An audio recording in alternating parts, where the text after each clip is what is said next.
Good morning, everyone. My name is Arslan, and you are watching Proper Pariksha, the place where we strive for excellence in a simple and comprehensive manner. So today we'll be starting the topic of cross multiplication, and also we'll be dealing little bit of simplest form. These things, cross multiplication and simplest form, have been touched here and there in our previous videos, but now we'll be dealing with them in total detail. So let us begin. Cross multiplication. So what is cross multiplication? As the name suggests, that for example, if you have two fractions, for example 1 upon 2 and you have 5 upon 9. So if you have two fractions and they are on the either side of the equation, it can be equal to, it can be greater than, or it can be less than. Any of the comparison signs can be used. Just for simplicity, I am using the equal sign. 1 upon 2 and 5 upon 9, if I want to simplify, if I want to cross multiply it, what I will do is that I will take the denominator from the right side to the left side on the numerator in a multiplication form, and I will take the denominator of the left side to the numerator on the right side in the multiplication form, and this will give me an equation that will look something like this: 1 into 9 equal to 5 into 2. So this is the method of doing cross multiplication. However, this is wrong. This equation is wrong. This method is not wrong. How do we use that? We use that using the following method. For example, I have 2 upon 3 and I have 6 upon 9. So 3 3 is 9, 2 3 is 6. Okay, these both are equal.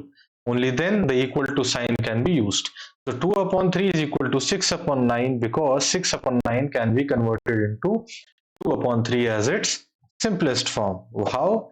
Because 3 will be the common factor, and this will go 2 times and this will go 3 times, and ultimately you will get 2 upon 3. Therefore, both of them are equal. So now if we cross multiply it, you will see that I will take the denominator of the right side on the left side on the numerator with the numerator in multiplication, and I will take the denominator of the left side to the right side with the numerator in the multiplication, and that will give me the answer as 2 into 9 equal to 6 into 3, that is 18 is equal to 18. So this is the method of doing cross multiplication and the correct numbers to be used for cross multiplication. We'll do some examples in order to understand what is cross multiplication much more clearly.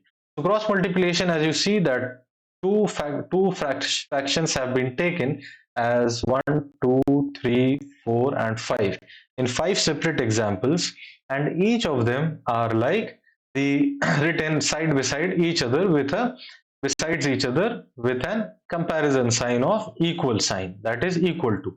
So we have to do the cross multiplication, and we have to question, or we have to answer this particular question, that are the products equal. Okay, let's do that. So 1 upon 4 is equal to 4 upon 16. So if we take 16 on the left side, it will become 1 into 16. I will not be following this particular method like here and here. I will do it in a simple manner. 1 into 16 is equal to 4 into 4. So if you see that 1 into 16 is 16 and 4 into 4 is 16, therefore the answer will be yes. 2 upon 3 and 10 into 15. So I will multiply 15, take 15 from the denominator to the left side, and it will be 2 into 15, and this will be is equal to, because equal to sign is already there. You can either put the equal to or you cannot put the equal to. It is up to you. So you can either use a box and you can fill it out later on. For example, you saw that 1 into 16 and 4 into 4 are equal to each other, that is 16. Therefore, you can then write the equal to sign to avoid confusion. So 2 into 15 and then a box in which a comparison sign will come, and then 10 into 3. This will make 10 into 3 30, and 2 into 15 equal to 30, which will give the comparison sign of 30, and the answer will be yes. The fifth question is 3 upon 7 and 24 upon 56. So if we try to do 3 into 56, a box, and then 24 into 7. Let us see what the answer is. I will write 56 over here and 3 over here, multiplied, 6 3 is 18, 1 5 3 is 15, and plus 1 16. So the answer is 168 for the LHS. LHS means left hand side, and for the RHS, that is right hand side, it will be 24 into 7. That will give me 7 4s are 28, 2 over here, 7 2s are 14, plus 2 16, and the answer will be 168, which is equal to each other, and therefore the answer will be equal to. Had I given you the question that 1 upon 2 is equal to 5 upon 9, then what would have been that you would have done 1 into 9, and then you would have done and question mark over here, box over here, and then 5 into 2, and this would have resulted into 10, and this would have resulted into 9, and the comparison sign would have been not equal to, and the answer would have been no, the products are not equal. So this is the concept, and this is the method of using the concept of cross multiplication. And after that, we'll move on to the another topic that has also been discussed previously here and there, but now it will be discussed in much more detail. That is the simplest form of a fraction. So what is a simplest form? As I've already told you, we'll discuss it again. The simplest form of a fraction is when the fraction has been reduced to the least possible numerator and least possible denominator by, how will it be? By dividing with a common factor. By dividing with a common factor, you will be achieving the least possible numerator and least possible denominator, and it will be called as the simplest form. That is, for example, I have been given the number of simple 10 upon 15. Okay, so if I want to make it in the simplest form, that is this, simplest form is the least possible form which is available. And what is the least possible form? The least numerator and the denominator. So how will we achieve that? We will achieve that by dividing with a common factor, that will be 5, and this will go 3 times, this will go 2 times, and we will achieve 2 upon 3, which was achieved with the common factor of 5, and this 2 upon 3 will be the simplest form of 10 upon 15. As simple as that. So simplest form of a fraction is the least possible fraction in which can be written by dividing both the numerator and denominator with the common factor. See, this simplest form of fraction concept is used in order to identify the equivalent fractions, as we have discussed previously. So we'll just be doing certain questions, certain examples regarding simplest form, and you can write the definition, or you can make this diagram on your copy by pausing the video and just write it down. Now, coming to the question. Question 1. Write the simplest form of 15 upon 75.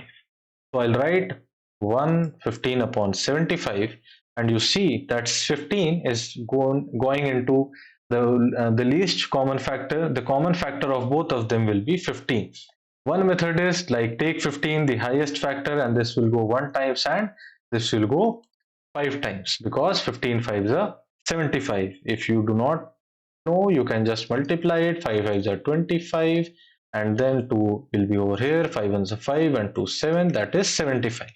So you can take the common factor of 15 and divide it, you will get 1 upon 5. Or if you do not know the table of 15, or you have difficulty in multiplying, you can just take 15 upon 75. You can multiply it by, you see that test for divisibility. We understood the concept of test for divisibility for 2, 3, 4, 5, 6, 7, 10, 11, and you will use those concepts by, and you will understand, and you will get the conclusion that it is divisible by 3. And this is also divisible by 3, because 5 plus 1 6, divisible by 3. 7 plus 5 12, also divisible by 3.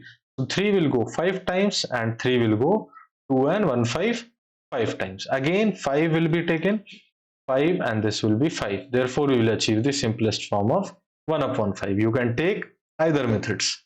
Coming to the second question, 16 upon 72. So 16 upon 72, the least common factor that is available is 2.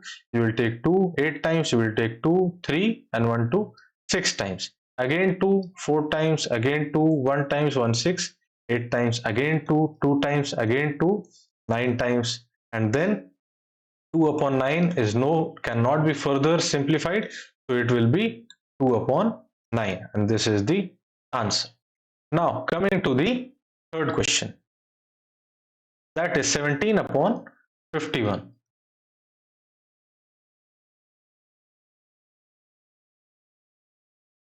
Okay.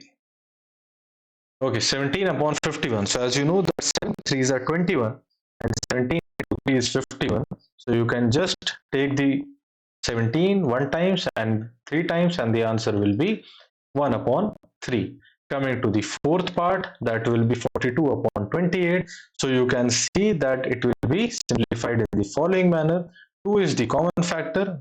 Take the least common factor in case you have any difficulty in calculation or multiplying. Take 2 and this will be because both of them are divisible by 2. So take 2 and 42 will go 21 times. Laptop hanging. Just let me check if the cooling pad is at maximum. Okay, the cooling pad was not at maximum. Now it is. So 2 will be 2 and 1 and 2 will be again 1 and 4. 21 and 14. So 7 will be the common factor. 7 3s are 21 and 7 2s are 14. Therefore, the answer will be 3 upon 2, which is an improper fraction. All the above were the proper fractions. This is an improper fraction. If you want to write it in a mixed form, that will be 1 upon 2. Coming to the fifth part, 80 upon 24. How will it be? 80 upon, I'll just scroll it little bit. 80 upon 24 and 2 is the common factor, or you can directly take 4 as the common factor, and that will be 6 4s are 24 and 4 will be 20 times, and then again 2 will be taken and then 10 times and then 3 times, and the answer will be 10 upon 3. You can make this 10 upon 3 in a mixed fraction, that is, you can write it as 3 1 upon 3, and you will get 3 into 3 9 plus 1 10, that is 10 upon 3. Coming to the next question, is 49 upon 64 in its simplest form? So I hope that you are able to understand. I am taking into consideration all the steps, all the calculations that are necessary for you to understand.